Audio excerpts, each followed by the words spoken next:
Hi guys, welcome back to my channel SJK wrestling universe. So நாம இந்த வீடியோவில் இப்போ லேட்டஸ்ட்டாக வந்திருக்கிற ரெஸ்லிங் நியூஸ் அப்டேட்டாக பார்க்க போகிறோம். ஸோ அதெல்லாம் பார்க்குறதுக்கு முன்னால் நீங்கள் ஃபஸ்ட் டைம் நம்ம சேனலுக்கு வந்திருக்கீங்கன்னா சப்ஸ்கிரைப் பண்ணி நோட்டிஃபிகேஷன் பெல் ஆல் போடுங்க. ஸோ அப்போ தான் நான் டெய்லியும் போடுற இன்ட்ரெஸ்டிங் ரெஸ்லிங் நியூஸ் அப்டேட் உங்கள் நோட்டிஃபிகேஷனுக்கு வரும். வாங்க வீடியோக்குள்ளே போகலாம். ஃபஸ்ட்டு ஒரு வீடியோ ஸ்டார்ட் பண்ணால் ஒரு ஹாப்பி நியூஸில் இருந்து நம்ம கோடி ரோட்ஸ் அண்ட் பிராண்டி ரோட்ஸுக்கு பார்த்தீங்கன்னா 2வது குழந்தை வந்து பிறந்திருக்கு. ஸோ அவங்க பேர் லேனியாவா ஏதோ சொன்னாங்க. ஸோ உண்மையிலே பார்த்தீங்கன்னா ரொம்ப ஹாப்பி.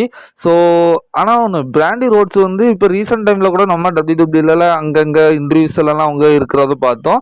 ஸோ பட் அவங்க ப்ரெக்னென்ட் ஆன மாதிரி இல்லை. ஸோ அது மட்டும் இல்லாமல் அவங்க ப்ரெக்னென்ட் ஆகிட்டாங்கன்னு சொல்லி ஸோ WWE அவருக்கு எந்த ஒரு லீவு அந்த மாதிரிலாம் கொடுத்த மாதிரி இல்லை. ஸோ சோசியல் மீடியாஸில் அவங்க ப்ரெக்னென்ட்டாக இருக்கிறாங்கன்னு சொல்லி எந்த ஒரு அஃபிஷியல் நியூஸும் வரல. பட் சடன்லி வந்து இப்போ அவங்களுக்கு வந்து ஒரு குழந்தை பிறந்திருக்கு. ஸோ ஒரு வாழ்த்துக்களை கமெண்ட்ல தட்டி விடுங்க. ஸோ அடுத்ததாக நம்ம பீஸ்டின் காரன் பிராக் லெஸ்னரோட ஒரு லேட்டஸ்ட் ஃபோட்டோ வந்து தெரிய வந்திருக்கு. ஒரு ஃபேன் அது அவங்களுக்கு வந்து உடம்பு அதாவது ஒரு ஹேண்டிகேப் சைல்டு. ஸோ அவங்களுக்கிட்ட இருந்து ஒரு ஃபோட்டோ எடுத்திருக்காங்க. இது இவரோட லேட்டஸ்ட் பிக்குன்னு சொல்லப்படுது. ஸோ அடுத்ததாக வந்து நம்ம ரோமன் ரென்ஸ் வந்து இப்போ ஒரு ஸ்ட்ரீக்கை முறியடிச்சிருக்காரு. ஸோ யாரோட ஸ்ட்ரீக்னா அவரோட ஸ்ட்ரீக்கை தான். ஸோ திக்கத்தட்ட ரோமன் ரென்ஸ் தோற்றதுக்கு அப்புறமா வந்து லாஸ்ட்டு அவரோட டைட்டிலெல்லாம் தோற்று ஸோ அவர் ரிட்டர்ன் வந்ததுக்கு அப்புறமா திக்கத்தட்ட 666 நாள் கழிச்சு பார்த்தீங்கன்னா ஒரு சிங்கிள்ஸ் மேட்ச்சில் ஜெயிச்சிருக்காரு. ஸோ அதுக்கு முன்னெல்லாம் அவர் டேக் டீம் மேட்ச்லலாம் ஜெயிச்சிருக்காரு. பட் திக்கத்தட்ட 666 நாள் கழிச்சு தான் பார்த்தீங்கன்னா இப்போ அவர் வந்து ஸோ ஒரு சிங்கிள்ஸ் மேட்ச் வந்து ஜெயிச்சிருக்காரு அப்படிங்கிற ஒரு லிஸ்ட்டு தெரிய வந்திருக்கு. ஸோ அடுத்ததான் நம்ம ரோமன் ரென்ஸ் எந்த அளவுக்கு கண்ணியம் தவறாத ஒரு மனுஷன் அப்படிங்கிறது தெரிய வந்திருக்கு. So 2015 so triple H versus Roman ரென்ஸுக்கான ஃபியூர்லாம் பார்த்தீங்கன்னா நடந்திருந்து. ஸோ அதாவது அத்தாரிட்டி விசஸ் ஷீல்டு. ஸோ அந்த மாதிரி ரோமனுக்கும் அந்த அத்தாரிட்டி டீமுக்கும் பார்த்தீங்கன்னா பயங்கரமான ஃபியூர்ஸ் நடந்திருக்கு. ஸோ அதில் வந்து ஸ்டெஃப்னி மிக்மேனர் அந்த ஃபியூர்லாம் இருந்திருந்தாங்க. ஸோ அது யாரும் மறந்துருக்க மாட்டோம். ஸோ இப்போ ஒரு விஷயம் தெரிய வந்திருக்கு. அந்த 2015 நடந்த ஸ்டோர் லைனில் ஸோ நம்ம ரோமன் ரென்ஸுக்கும் ஸ்டெஃப்னி மிக்மேனுக்கும் ஒரு சீப் ஒரு விஷயங்கள் ஒரு செக்மெண்ட் நடக்கிறது மாதிரி பார்த்தீங்கன்னா பிளான் பண்ணி வச்சிருக்காங்க. ஸோ மேபி ஏதோ ஒன்று நம்ம ராண்டி ஆர்டன் வந்து ஸ்டெஃபிக்கு கிஸ் பண்ண மாதிரி ஸோ இந்த மாதிரி ஏதோ ஒரு விஷயம் சீப்பாட்டு ஒரு விஷயத்தை பார்த்தீங்கன்னா பண்ணுறதா இருந்திருக்காங்க. பட் ரோமன் ரென்ஸ் வந்து அதில் அன்கம்ஃபர்டபுளாக இருந்திருக்காரு. ஏன்னா அவருக்கு வந்து ரியலி வந்து ஒரு ஒய்ஃப் இருக்கிறாங்க. ஸோ அவங்க அதனால ஸோ அதை வச்சுட்டு நம்ம இது ஸ்டோர் லைனாக இருந்தால் கூட ஸோ அடுத்த ஒரு பெண்ணை வந்து நம்ம இப்படி பண்ணுறது தப்பு அப்படிங்கிறத ஸோ ரோமன் ரென்ஸ் பார்த்தீங்கன்னா புரிஞ்சு ஸோ அந்த ஒரு பிளானை வேண்டாம் அப்படிங்கிற மாதிரி தூக்கி எறிஞ்சிருக்காரு. ஸோ எந்த அளவுக்கு கிங் அப்படிங்கிற மாதிரி பாருங்கள். ஸோ இதில் இருந்து தான் தலைவனை பார்த்து நம்ம நிறைய கற்றுக்கிட வேண்டியிருக்கு. அடுத்ததாக ரசூல் பலுசாய்க்கு வந்து இப்போ ஒரு ஃபஸ்ட்டு மேட்ச் வந்து கன்ஃபார்ம் பண்ணிட்டாங்க அஃபிஷியலாக. ஸோ இயா ஸ்காய் விசிஸ் ஸ்டெஃப்னி வாக்கருக்கான ஒரு மேட்ச் வந்து இப்போ ரசூல் பலுசாவில் வந்து நடக்க போகுது. ஸோ அடுத்ததாக ஜான்சனா வந்து லோகன் பாலை வந்து ரெஸ்பெக்ட் பண்ணியிருக்காரு. ஸோ குறிப்பாக கிளாஸ் இன் பாரிஸில் அவங்களுக்கான மேட்ச் நடந்துருந்துச்சு.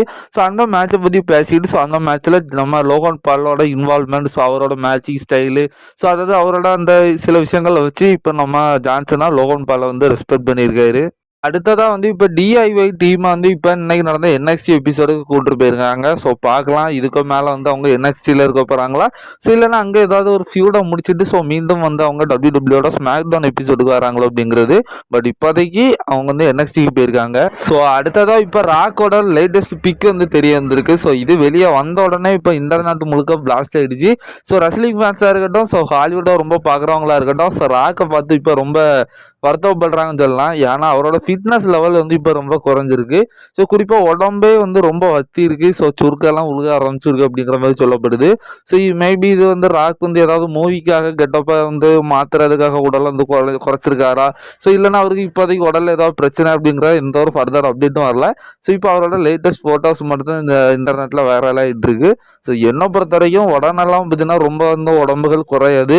என்னை பொறுத்த வரைக்கும் ராக்கே வந்து மேபி உடம்பு குறைச்சிருக்கலாம். ஸோ அடுத்ததாக வரக்கூடிய ஸ்மாக் டவுன் எபிசோடு வந்து சிக்காகோவில் பார்த்தீங்கன்னா நடக்க போகுது. ஸோ இப்போ அதுக்கான டிக்கெட் சேலிங்கும் தெரிய வந்திருக்கு. ஸோ கிட்டத்தட்ட 14,000 டிக்கெட்டை வந்து WWE வந்து விற்றுருக்காங்க அப்படிங்கிற மாதிரி சொல்லப்படுது. ஸோ பார்க்கலாம் அரங்கம் அதிரட்டுமே அந்த லெவலுக்கு வைப்பாக இருக்குதானே. ஸோ அடுத்ததாக ரோமன் ரென்ஸோட அப்டேட்டை WWE வந்து அஃபிஷியல் பண்ணிட்டாங்க. ஸோ மைக்கோட வந்து இந்த கமெண்ட் டேபிள் இருந்து சொல்லிட்டாரு. ஸோ ரோமன் ரென்ஸோட ரிப் வந்து உடஞ்சிருக்கு. ஸோ அதனால வந்து இப்போ அவர் ஹாஸ்பிட்டலைஸ்டாக இருக்கார் அப்படிங்கிற மாதிரி சொல்லப்படுது.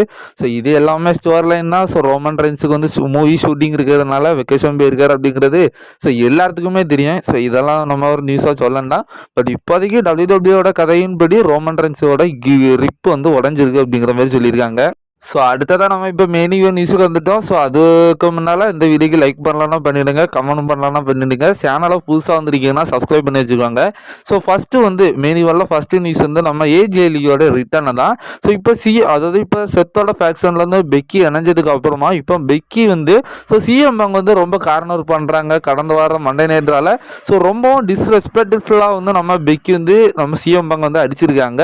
ஸோ இது காரணமாக இதுக்கப்புறம் ஸ்பெகுலேட்டிங்காக இருக்கட்டும் WWE வந்து ஏகப்பட்ட டீசஸ் பண்ணுறாங்க. மேபி வந்து ஏஜே லீயோட ரிட்டர்ன் வந்து ஸோ கூடிய சீக்கிரம் இருக்க போகுது. ஸோ அவங்க வந்ததுக்கு அப்புறமா தான் ஸோ செத் அண்டு பெக்கி அதுக்கப்புறமா வந்து சிஎம் பங்கு அண்டு ஏஜே லீ எல்லாம் சேர்ந்து வந்து ஒரு ஸ்டோர் லைன் போவாங்க அப்படிங்கிற மாதிரி பார்த்தீங்கன்னா ஒரு சில தாட்ஸ் போயிட்டுருக்கு. ஸோ இதனால் என்னை பொறுத்த வரைக்கும் இப்போ ஏஜே லீயோட ரிட்டர்ன் 100க்கு ஒரு 75% வந்து இப்போ கன்ஃபார்ம் ஆயிருக்கு அப்படிங்கிற மாதிரி சொல்லலாம். ஸோ அடுத்த நியூஸ் என்னன்னா ஸோ அதேமாரி இன்னொரு ஸ்பெகுலேட்டிங் வேற போயிட்டுருக்கு. ஸோ மேபி இந்த விஷனோட ஸ்டோர் லைன்ஸ் எல்லாமே வந்து இந்த சர்வைவர் சீரீஸில் வந்து ஒரு மிகப்பெரிய ஸோ ஒரு இம்பேக்டை ஏற்படுத்தலாம். மேபி வந்து அந்த வார் கேம் மேட்ச்சில் வந்து நம்ம Roman Reigns, Jey Uso, Jimmy Uso, so அதுக்கப்புறம் மேபி வந்து நம்மளோட சிஎம் பங்கு இப்போ அந்த ஸ்டோர் லைனில் இருக்கிறதுனால ஸோ அவர், ஸோ அதுக்கப்புறம் இந்த சைடு வந்து நம்ம விஷனோட டீம், ஸோ இவங்க எல்லாருமே பார்த்தீங்கன்னா ஃபேட்டல் அந்த அந்த ஒரு குண்டுக்கு இருந்து அந்த வார் கேம் மேட்ச்சில் ஃபைட் பண்ணலாம் அப்படிங்கிற மாதிரி தோணுது. ஸோ அப்படியும் இல்லைன்னா கூட நம்ம செத் ராலன்ஸ் அது மேபி வந்து ஸோ ஜே உசோ, ஜெமி உசோ, அதுக்கப்புறம் நம்ம ரோமன் ரைன்ஸு, ஸோ அதுக்கப்புறமா வந்து நம்மளுடைய பிரான்சன் ரீட், பிராக் பிரேக்கர், ஸோ இவங்களுக்கான மேட்ச் கூட ஏதாவது சர்வைவர் சீரீஸில் இருக்கலாம். ஸோ அப்படியும் இல்லாத பட்சத்தில் இன்னொரு மேட்ச் வந்து tag team mixed tag team match ஆட்டு ஸோ செத் அண்டு பெக்கி விசேஷ ஏஜே லீ அண்டு நம்ம சிஎம் பங்குக்கான ஒரு மிக்ஸ்டு டேக் டீம் மேட்ச் கூட நடக்கலாம். ஸோ மேபி சர்வைவர் சீரீஸில் ஒரு 3-4 மேட்ச் பார்த்தீங்கன்னா நம்ம இவங்களுக்குள்ளேயே வந்து எதிர்பார்க்கலாம் அப்படிங்கிற மாதிரி எனக்கு பர்சனலி தோணுது. ஸோ அது எதாக இருக்க போகுது, இல்லைன்னா எல்லாத்தையும் சேர்த்து போட்டு வார் கேம் ஆகிக்க போகிறாங்க அப்படிங்கிறத நம்ம பொறுத்து இருந்து பார்க்கணும். ஸோ நீங்கள் என்ன நினைக்கிறீங்க? ஸோ இவங்களுக்கான ஸ்டோர் லைன்ஸ் இப்போ நல்லா தீ பிடிச்சிட்டு இருக்கு, ரால சூப்பராகவே கொண்டு போயிட்டு இருக்கிறாங்க. ஸோ இந்த ஸ்டோர் லைனோட மேட்சஸ் எப்படியெல்லாம் கொண்டு போகலாம், ஸோ இவங்களுக்கான match singles match, tag team match, mixed tag team match, war game, so இந்த மாதிரி யாரெல்லாம் என்னென்ன மேட்ச்சில் ஃபைட் பண்ணலாம் அப்படிங்கிற உங்களுடைய கருத்தை கமெண்ட்டில் தட்டி விடுங்க. நாளைக்கு இன்னொரு வீடியோவில் பார்க்கலாம். தேங்க்யூ.